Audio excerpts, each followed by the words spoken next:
Hi ഞാൻ ദീപ. ഇന്ന് ഞാൻ എനിക്ക് വേണ്ടി തന്നെ ചെയ്ത 3 സാരി ബ്ലൗസസിന്റെ ഡീറ്റെയിൽ ആണ് പറയാൻ പോകുന്നത്. ആദ്യത്തെ എന്ന് പറയുന്ന ഒരു കല്യാണത്തിന് വേണ്ടിയിട്ട് ഞാനൊരു ജൂട്ട് മാതിരിയുള്ള ഡോൾബി സിൽക്ക് എന്ന് പറയുന്ന ഒരു സാരി എടുത്തിട്ടുണ്ടായിരുന്നു. അപ്പോൾ അതിന്റെ സാരി എന്നുള്ള ബ്ലൗസ് കട്ട് ചെയ്യാൻ എനിക്ക് അത്ര താല്പര്യം തോന്നിയില്ല. സോ മാച്ചിങ് ആയിട്ടുള്ള ടിഷ്യൂ മെറ്റീരിയൽ എടുത്തിട്ട് അതിൽ ഞാൻ കുറച്ച് വർക്കൊക്കെ ചെയ്തു. കല്യാണമൊക്കെ ആയതുകൊണ്ട് ആദ്യമായിട്ടാണ് ഞാൻ അങ്ങനെ വർക്കൊന്നും ഞാൻ എൻ്റെ ബ്ലൗസുകളിൽ ചെയ്യാറില്ല. ഒരു കല്യാണമല്ലേ, ഇച്ചിരി ആർഭാടായിക്കോട്ടെ എന്ന് വിചാരിച്ചിട്ട്, എന്നാൽ മെനക്കെടാനും വയ്യ.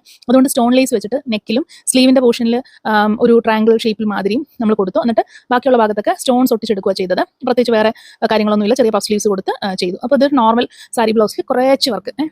പിന്നെ അടുത്തെന്ന് പറയുന്നത് ഞാനൊരു ക്രോപ്പ് ടോപ്പ് മാതിരിയാണ് ചെയ്തത്. നോർമലി എൻ്റെ സാരി ബ്ലൗസിൻ്റെ ഇറക്കം എന്ന് പറയുന്നത് ഞാൻ 16 ഇഞ്ചാണ് ഇടുന്നത്. എനിക്കല്പം വണ്ണം ഉള്ളതുകൊണ്ട് എനിക്ക് അത്ര റിവീലിംഗ് ആയിട്ടൊന്നും സാരി കൊടുക്കാൻ താല്പര്യമില്ലാത്തത് കൊണ്ടും ഞാൻ 16 നോർമൽ ഇടുന്നത്. അപ്പം കുറച്ചും കൂടെ നമുക്കൊന്ന് ക്ലോസ് ആയിട്ടിരിക്കാൻ വേണ്ടിയിട്ട് 18 ഇഞ്ച് ഇറക്കത്തിലാണ് ഞാൻ ഈ ബ്ലൗസ് ക്രോപ്പ് ടോപ്പ് മാതിരി ഉള്ളത് ചെയ്തേക്കുന്നത്. പിന്നെ ഇതിൻ്റെ ബാക്ക് നെക്ക് ഞാൻ ഇറക്കിയിട്ടില്ല. അപ്പോൾ നോർമലി നമ്മൾ ചുരിദാറിൻ്റെ ടോപ്പില്ലേ അല്ലെങ്കിൽ ക്രോപ്പ് ടോപ്സ് ഇല്ലേ, അതുപോലെ ഇരിക്കും.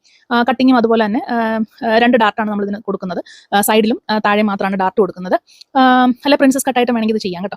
അപ്പോൾ ഇത് ഞാൻ ബാക്ക് ഇറക്കാതെ ചെറിയ പഫ് സ്ലീവ്സ് വെച്ചിട്ട് നെക്ക് ഫ്രണ്ടിൽ അത്യാവശ്യം ഇറക്കിയിട്ടുണ്ട്. എന്ന് വെച്ച് ഭയങ്കരമായിട്ട് ഇറക്കമൊന്നുമില്ല. അപ്പോൾ ഇത് ഈ ഒരു സാരി ബ്ലൗസ് നമുക്ക് ഭയങ്കര കംഫർട്ടബിൾ ആണ്, എനിക്ക് എന്നെ പോലുള്ളവർക്ക്. കാരണം എനിക്ക് അത്യാവശ്യം വയറൊക്കെ ഉള്ളതുകൊണ്ട് കുറച്ചൊന്ന് സാരി ഉടുക്കുമ്പോൾ നമ്മൾ ഇച്ചിരി കംഫർട്ടബിൾ അല്ലാത്തൊരു മട്ടിലാണ് ഇരിക്കുന്നത്. അപ്പോൾ ഇത് ക്രോപ്പ് ടോപ്പ് മാതിരി ചെയ്തപ്പം കുറച്ചൊരു സമാധാനമായിട്ട് സാരി ഉടുത്ത് നടക്കാൻ പറ്റുന്നുണ്ടായിരുന്നു. അപ്പോൾ അതാണ് രണ്ടാമത്തത്.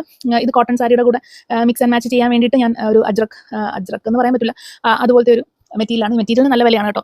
മീറ്ററിന് 400 കണ്ടായിരുന്നു. കാണാൻ അത്ര ലുക്കില്ലെങ്കിലും വില നന്നായിട്ടുണ്ട്. അപ്പോൾ എൻ്റെ സാരിക്ക് മാച്ച് ചെയ്തുകൊണ്ട് ഞാനത് എടുത്തതാണ്. പിന്നെ എനിക്ക് എടുക്കുമ്പോൾ എനിക്കൊരു 1.25 ഞാൻ തുണി എടുക്കാറുണ്ട് കേട്ടോ.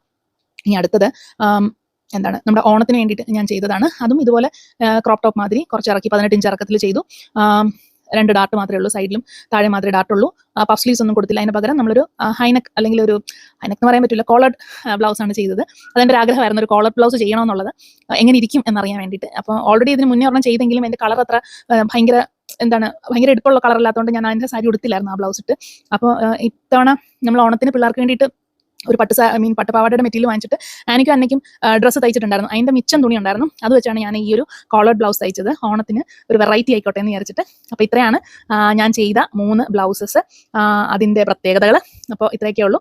വീഡിയോ ഇഷ്ടപ്പെട്ടെന്ന് കരുതുന്നു. അടുത്ത വീഡിയോ നമുക്ക് കാണാം.